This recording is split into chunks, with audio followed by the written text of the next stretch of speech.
혹시 이런 적 있으신가요? 누군가 별 생각 없이 한 말인데 혼자 집에 와서 계속 곱씹습니다. 그 말, 나를 무시한 건가? 내가 이상하게 보였나? 내가 너무 부족해 보였나? 작은 실수를 했을 뿐인데 마음속에서는 사건이 점점 커집니다. 회의에서 말을 조금 버벅였을 뿐인데 하루 종일 이런 생각이 듭니다. 아, 사람들이 나를 얼마나 한심하게 봤을까? 친구에게 답장을 늦게 했을 뿐인데 괜히 미안하고 불편하고 자신이 나쁜 사람처럼 느껴집니다. 누군가 표정이 조금 차가웠을 뿐인데 갑자기 마음이 내려앉습니다. 내가 뭘 잘못했나? 나를 싫어하나? 역시 나는 환영받는 사람이 아닌가? 이런 감정이 자주 든다면 단순히 예민한 성격의 문제가 아닐 수 있습니다. 그 밑에는 수치심이 숨어 있을 수 있습니다. 수치심은 단순히 부끄러움이 아닙니다. 죄책감은 이렇게 말합니다. 내가 실수했네. 하지만 수치심은 이렇게 말합니다. 내가 문제 있는 사람이네. 이 차이가 굉장히 큽니다. 오늘 영상에서는 우리가 왜 작은 실수에도 쉽게 무너지는지, 왜 누군가의 말 한마디에 나 전체가 흔들리는지, 그리고 왜 자꾸 나를 숨기고 싶어지는지 수치심의 관점에서 이야기해보겠습니다. 수치심을 가장 쉽게 이해하려면 죄책감과 비교해보면 좋습니다. 죄책감은 행동에 대한 감정입니다. 내가 잘못했구나, 내가 실수했구나, 내가 사과해야겠구나, 다음에는 다르게 해야겠구나. 이런 감정은 불편하지만 오히려 관계를 회복하게 도와줄 수 있습니다. 그런데 수치심은 조금 다릅니다. 수치심은 행동이 아니라 나라는 사람 전체를 공격합니다. 내가 실수했다가 아니라 나는 이상한 사람이다. 내가 부족했다가 아니라 나는 부족한 존재다. 내가 거절당했다가 아니라 나는 사랑받을 가치가 없다. 내가 실패했다가 아니라 나는 실패자다. 이렇게 바뀝니다. 이게 수치심이 무서운 이유입니다. 수치심은 사건을 크게 만듭니다. 그리고 그 사건을 나의 정체성으로 만들어버립니다. 예를 들어볼게요. 어떤 사람이 회의에서 발표를 하다가 말을 조금 더듬었습니다. 죄책감이나 건강한 민망함은 이렇게 말합니다. 아, 오늘 좀 긴장했네. 다음에는 한 번 더 연습하고 가야겠다. 그런데 수치심은 이렇게 말합니다. 사람들이 다 나를 우습게 봤을 거야. 나는 말도 제대로 못하는 사람이야. 나는 중요한 자리에서 늘 망쳐. 나는 역시 부족해. 사건은 하나입니다. 말을 조금 더듬은 것. 그런데 수치심은 그 사건을 나는 부족한 사람이라는 결론으로 끌고 갑니다. 그래서 수치심이 강한 사람은 작은 일에도 마음이 크게 흔들립니다. 문제가 커서가 아닙니다. 그 문제를 자기 존재 전체로 받아들이기 때문입니다. 수치심의 가장 큰 특징 중 하나는 사람을 숨게 만든다는 것입니다. 수치심은 우리 마음속에서 이렇게 말합니다. 들키면 안 돼. 부족한 모습을 보이면 안 돼. 약한 모습을 보이면 사람들이 떠날 거야. 진짜 내 모습을 알면 실망할 거야. 그래서 수치심이 강한 사람은 겉으로는 멀쩡해 보이지만 속으로는 계속 자신을 감춥니다. 괜찮은 척합니다. 아무렇지 않은 척합니다. 상처받지 않은 척합니다. 모르는 게 없는 척합니다. 힘들지 않은 척합니다. 그러다 점점 자기 자신과 멀어집니다. 사람들 앞에서는 웃고 있는데 집에 오면 마음이 무너집니다. 대화 중에는 괜찮다고 말했는데 혼자 있을 때는 계속 그 말이 떠오릅니다. 내가 너무 이상했나? 내 말투가 별로였나? 괜히 그런 말을 했나? 나 때문에 분위기가 이상해졌나? 수치심은 사람을 밖으로 표현하게 하기보다 안으로 숨어들게 만듭니다. 그래서 수치심이 강한 사람은 문제가 생겼을 때 도움을 요청하는 것도 어렵습니다. 왜냐하면 도움을 요청하는 순간 자신의 부족함이 드러난다고 느끼기 때문입니다. 상담을 받는 것도 망설입니다. 친구에게 털어놓는 것도 망설입니다. 가족에게 힘들다고 말하는 것도 어렵습니다. 마음속으로는 너무 외로운데 입 밖으로는 이렇게 말합니다. 괜찮아. 별일 아니야. 내가 알아서 할게. 하지만 사실 괜찮지 않을 수 있습니다. 수치심은 사람을 고립시킵니다. 그리고 고립된 마음은 자기 비난을 더 크게 듣게 됩니다. 수치심이 자주 올라오는 사람들은 비교에 매우 민감한 경우가 많습니다. 누군가 잘 되는 것을 보면 축하하는 마음도 있지만 동시에 마음 한쪽이 무너질 수 있습니다. 나는 뭐하고 있지? 나는 왜 저렇게 못하지? 나는 왜 늘 뒤처지는 것 같지? SNS를 보면 더 심해집니다. 누군가는 여행을 갑니다. 누군가는 결혼을 합니다. 누군가는 좋은 직장에 들어갑니다. 누군가는 멋진 몸을 만들었습니다. 누군가는 자기 일을 잘 해내고 있는 것 같습니다. 그런데 우리는 그 사람의 전체 삶을 보는 게 아닙니다. 대부분 편집된 장면을 봅니다. 잘 나온 사진을 봅니다. 가장 빛나는 순간을 봅니다. 그런데 내 삶은 편집본이 아니라 원본입니다. 피곤한 내 모습, 미룬 일, 정리 안 된 방, 불안한 마음, 실패한 계획, 누구에게도 말하지 못한 고민까지 전부 알고 있습니다. 그러니 비교가 공정할 수 없습니다. 남의 하이라이트와 내 비하인드 장면을 비교하는 것입니다. 그런데 수치심은 이 불공정한 비교를 너무 진지하게 받아들입니다. 나는 부족해, 나는 늦었어, 나는 별것 아니야, 나는 뒤처졌어, 이렇게 속삭입니다. 그래서 수치심이 강한 사람에게 SNS는 정보 공간이 아니라 자기 비난을 자극하는 공간이 되기도 합니다. 물론 SNS 자체가 나쁜 것은 아닙니다. 하지만 내가 이미 지쳐있고 나를 낮게 보고 있는 상태라면 남의 멋진 장면은 쉽게 나의 부족함을 증명하는 자료처럼 느껴질 수 있습니다. 이럴 때 필요한 것은 나를 더 몰아붙이는 것이 아닙니다. 잠시 비교의 화면에서 나와 내 삶의 실제 속도를 보는 것입니다. 남의 속도와 내 속도는 다릅니다. 그리고 늦은 것처럼 보이는 시기에도 내 안에서는 무언가 잘하고 있을 수 있습니다. 수치심은 관계에서도 강하게 작동합니다. 수치심이 깊은 사람은 상대의 작은 표정 변화에도 민감합니다. 답장이 조금 늦으면 불안해집니다. 내가 뭘 잘못했나? 나한테 화났나? 내가 귀찮았나? 상대가 피곤해서 말수가 줄었을 뿐인데 내 마음은 이렇게 해석합니다. 나를 싫어하나 봐. 내가 또 부담을 줬나 봐. 역시 나는 가까이 하면 불편한 사람인가 봐. 이렇게 되면 관계가 힘들어집니다.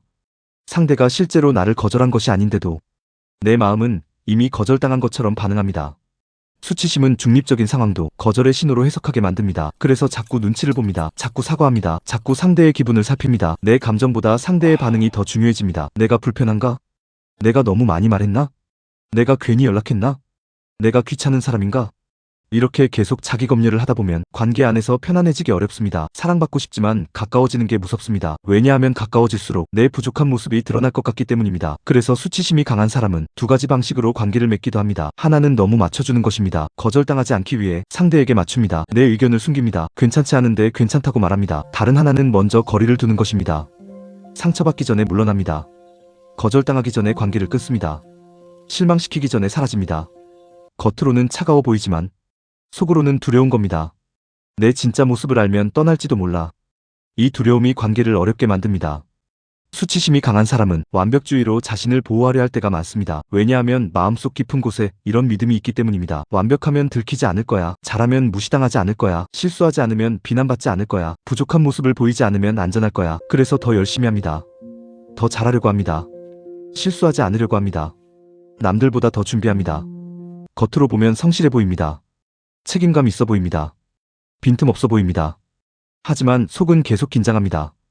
왜냐하면 완벽주의는 안정감을 주는 것 같지만 사실은 계속 더 높은 기준을 요구하기 때문입니다. 조금 잘하면 더 잘해야 합니다. 한 번 인정받으면 계속 인정받아야 합니다. 실수하지 않았으면 다음에도 실수하면 안 됩니다. 이렇게 되면 삶이 편안하지 않습니다. 성과가 있어도 마음이 쉬지 못합니다. 왜냐하면 수치심은 계속 말하기 때문입니다. 이번에는 괜찮았지만 다음에는 들킬지도 몰라. 사람들이 내 부족함을 알게 될지도 몰라. 더 잘해야 해. 더 완벽해야 해. 그래서 수치심이 강한 완벽주의자는 겉으로는 잘하고 있어도 속으로는 지쳐 있습니다. 성취해도 기쁘기보다 안도합니다. 다행이다. 이번엔 안 들켰다. 이런 느낌에 가깝습니다. 하지만 사람은 들키지 않기 위해 사는 것이 아니라 진짜 나로 살아가기 위해 살아야 합니다. 그런데 수치심은 그것을 어렵게 만듭니다. 수치심은 항상 슬픔이나 위축으로만 나타나지 않습니다. 때로는 분노로 나타납니다. 누군가 나를 조금 지적했을 뿐인데 갑자기 화가 확 올라옵니다. 누군가 장난처럼 한 말인데 이상하게 참을 수 없이 불쾌합니다. 누군가 내 실수를 말했을 뿐인데 마음속에서 방어가 강하게 올라옵니다. 왜 나한테 그래? 너는 잘났어? 그 정도로 말할 일은 아니잖아. 나를 무시하는 거야?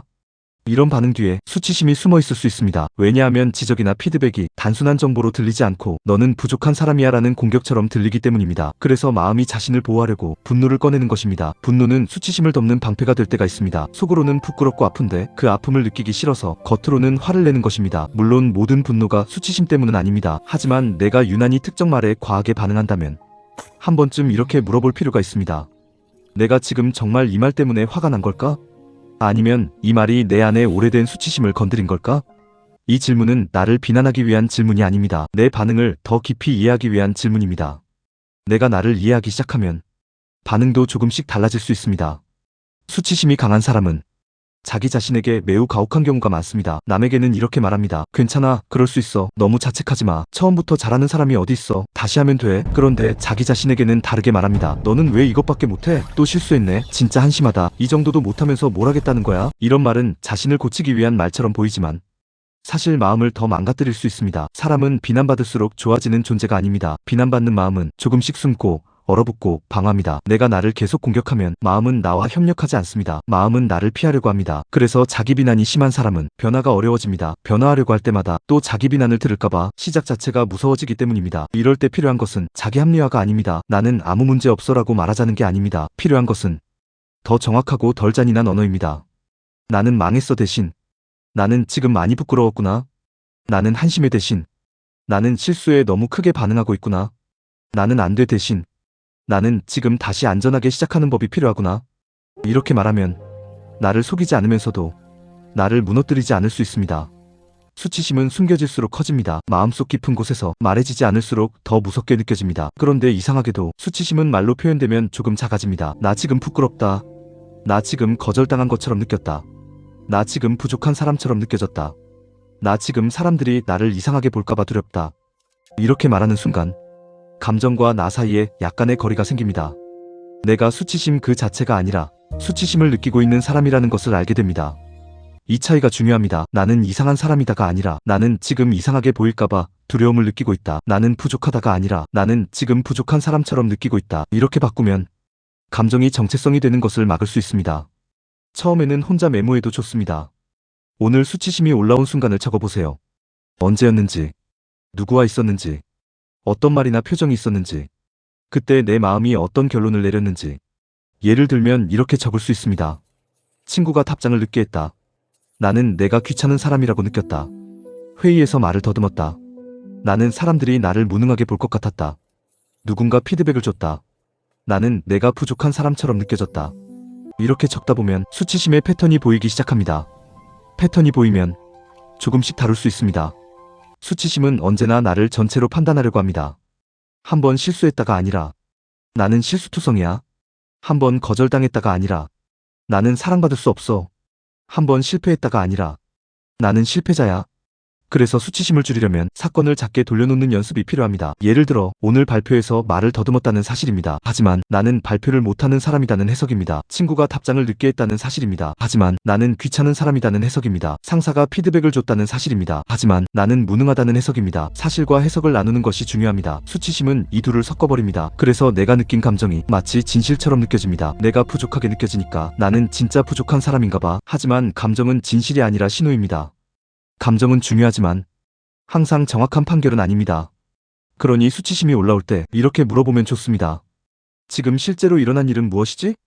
내 마음이 붙인 해석은 무엇이지? 이 사건 하나가 정말 나 전체를 설명할까? 이 질문만으로도 수치심의 힘은 조금 약해집니다. 수치심은 관계 속에서 생긴 경우가 많습니다. 무시당했던 경험, 비웃음당했던 경험, 비교당했던 경험, 혼났던 경험, 사랑받기 위해 잘해야 했던 경험들이 수치심을 만들 수 있습니다. 그래서 수치심은 혼자서만 해결하기 어렵습니다. 물론 혼자서도 많은 부분을 이해할 수 있습니다. 하지만 깊은 수치심은 안전한 관계 안에서 조금씩 약해집니다. 중요한 것은 아무에게나 다 말하라는 뜻이 아닙니다. 모든 사람에게 나를 열 필요는 없습니다. 오히려 아무에게나 말하면 다시 상처받을 수 있습니다. 필요한 것은 안전한 사람입니다. 내 이야기를 함부로 판단하지 않는 사람, 비밀을 가볍게 다루지 않는 사람, 충고보다 먼저 들어줄 수 있는 사람, 내 약함을 이용하지 않는 사람, 내가 부족한 모습을 보여도 갑자기 나를 낮게 보지 않는 사람. 그런 사람 앞에서 아주 조금씩 말해보는 것입니다. 나 사실 그때 좀 부끄러웠어. 그 말 들었을 때 내가 되게 작아지는 느낌이 들었어. 나 요즘 괜찮은 척하는데 사실 좀 힘들어. 이런 작은 고백들이 수치심을 조금씩 낮춥니다. 수치심은 이렇게 말합니다. 내 진짜 모습을 보이면 사람들은 떠날 거야. 그런데 안전한 관계는 다른 경험을 줍니다. 말해도 괜찮네. 드러내도 관계가 끝나지 않네.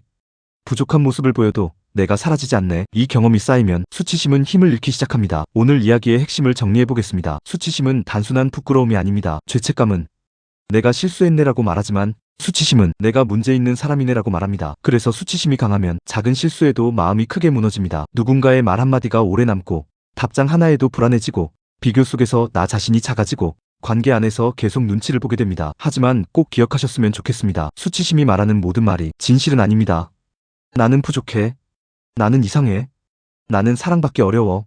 나는 들키면 안 돼. 이 말들은 사실이 아니라 오래된 감정의 목소리일 수 있습니다. 수치심을 줄이는 첫걸음은 그 감정을 숨기는 것이 아니라 조용히 이름 붙이는 것입니다. 나 지금 수치심을 느끼고 있구나. 나 지금 부족한 사람처럼 느껴졌구나. 나 지금 거절당할까봐 두려웠구나. 이렇게 말하는 순간 수치심은 나 전체가 아니라 내가 느끼는 하나의 감정이 됩니다. 그리고 감정은 이해되기 시작하면 조금씩 다룰 수 있습니다. 당신은 당신의 실수가 아닙니다. 당신은 당신의 과거 반응이 아닙니다. 당신은 누군가의 표정 하나로 결정되는 사람이 아닙니다. 당신은 수치심이 말하는 것보다 훨씬 더 넓은 사람입니다. 오늘은 자신에게 이렇게 말해보면 좋겠습니다. 나는 문제가 있는 사람이 아니라 수치심을 느끼고 있는 사람이다. 이 한 문장이 나를 숨기는 삶에서 조금씩 나를 이해하는 삶으로 옮겨가게 만들 수 있습니다. 이 영상이 도움이 되셨다면 구독, 좋아요 부탁드리겠습니다.